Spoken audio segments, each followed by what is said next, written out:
හයි guys ඔයාලව අද සාදරයෙන් පිළිගන්නවා මගේ අලුත් වීඩියෝ එකට. ඉතින් යාළුවනේ මම ඔයාලට අද කියලා දෙන්න ආවේ කොහොමද ඔයාගේ ෆෝන් එකේ සිග්නල් ස්ලෝ නම් ඒ කියන්නේ ඔයාගේ සිග්නල් අඩුයි නම් පොඩ්ඩක් මේ වැඩි කරගන්න කොහොමද කියලා. මේ වැඩි කරගන්න සෙටින් තමයි මම කියලා දෙන්න යන්නේ සෙටින් වගේ.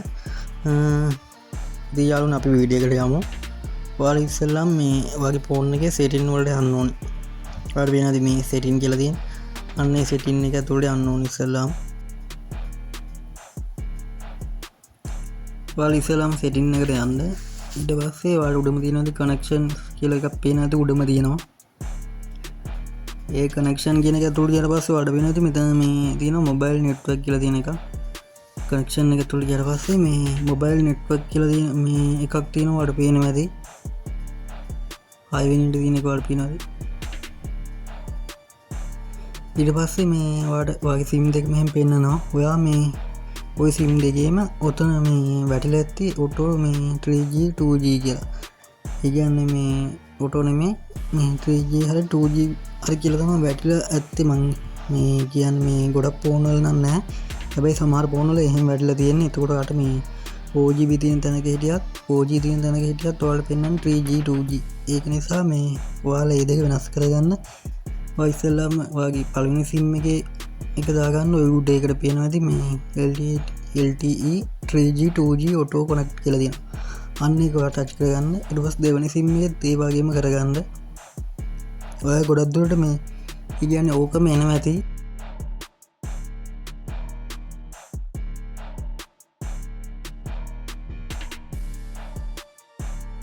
හරි ඒ සෙටින් එක හදාගත්තට පස්සේ ඔයාලා දැන් යන්න මෙතන මේ apps කියලා එකක් තියෙනවා පේනවා ඇති යටම. ඒ apps කියන එකට යන්න. එතකොට ඔයාගේ මේ ඩවුන්ලෝඩ් කරලා තියෙන ඔක්කොම apps ටික පෙන්නනවා.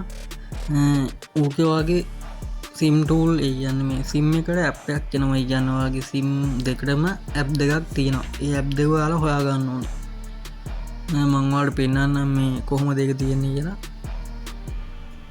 ඔයාලා පෙන්නද්දි මෙතන sim tool kit කියලා තියෙනවා. sim tool kit ඔය පළවෙනි sim එකයි දෙවෙනි sim එකයි මගේ sim දෙකක් තියෙන නිසා මම එහෙම පෙන්නන්නේ. ඔයාලා ඒකේ ඇතුළට ගිහින් වල ඔයාලට පේනවා උතන තියෙනවා ස්ටෝරේජ් කියලා. ස්ටෝරේජ් කියන එකට මේ ඇතුළට යන්න. හරි. ඊට පස්සේ ස්ටෝරේජ් එකට ගියාලා පස්සේ ඔයාලට වෙනවා ක්ලියර් ඩේටා ක්ලියර් කැච් කියලා මේ ක්ලියර් කැච් කියලා මේ කැච් කියලා දෙකක් තියෙනවා. ඒක ඔයා ක්ලියර් ඩේටා කියන එකෙන් ක්ලියර් ඩේටා කියන එක මේ ඩිලීට් කරන්න. ඊට පස්සේ මේ වීඩියෝ එකේ තියෙන විදිහට මේ කරන්න ඔයාලා. ඊට පස්සේ මේ sim tool kit දෙකට යන්න. දෙකටත් ගිහිල්ලා ඉවර වෙලා මේ ස්ටෝරේජ් ගිහිල්ලා ඉවරලා මේ ක්ලියර් ඩේටා දෙන්න. මේකෙත් තියෙනවා මේ ක්ලියර් කැච් මේ ආයේ මේ ක්ලියර් ඩේටා කියලා දෙකක්ම. හරි.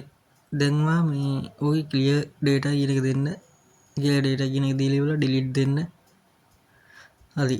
ඊට පස්සේ ඒකත් හරි. දැන් ඔයාලා එතනින් බැක් වෙන්න. බැක් වෙලා ඉවරලා මේ මුලටම බැක් වෙන්න. ඒ කියන්නේ සෙටින් එක කලින් තිබ්බ විදිහට සෙටින් එකට මේ බැක් වෙන්න. බැක් වෙලා ඉවරලා ඊළඟට ඔයාලා සර්ච් කරගන්න මේ සර්ච් අයිකන් එකට ගිහිල්ලා ඉවරලා මේ ඔයා ටයිප් කරගන්න data limit කියලා. data limit කියලා ගිහුවට පස්සේ ඔයාට එයි මේ ටික් එකක් ඔන් වෙලා තියෙයි. මේක ඔන් වෙලා තිබ්බොත් ඔයාලා ඔෆ් කරගන්න ওই ටික් එක. ඒ කියන්නේ මෙහෙම මේක මං වෙනනම් මෙහෙම ඔන් කරලා තිබුණොත් එහෙම ඔයාලා මේක මේ ඔෆ් කරගන්න. මොකද නැත්තම් ඔයාලගේ data ගානක් තියෙනවා. ඒ කියන්නේ ඔයාලා 2GB limit කියලා දාලා තිබ්බොත් එහෙම data 2GB කැපුණාට පස්සේ ආයෙ කැපෙන්නේ නැහැ data. ඒ කියන්නේ මේ data use වෙන්නේ නැහැ ආයෙ. එතකොට මේ signal උත් නැහැ data පෙන්නන්නෙත් නැති සීන් එකක් තියෙනවා. ඒක නිසා ඔයා මේක ඔෆ් කරගන්න. ඒක ඔෆ් කරගෙන ඉවර බැක් වෙන්න. හරි ඉතින් යාළුවනේ අදට වීඩියෝ එක මෙච්චරයි. අපි අලුත් වීඩියෝ එකකින් හම්බෙමු. වැදගත් වුණා කියලා හිතනවා නම් මේ channel එක subscribe කරන්න.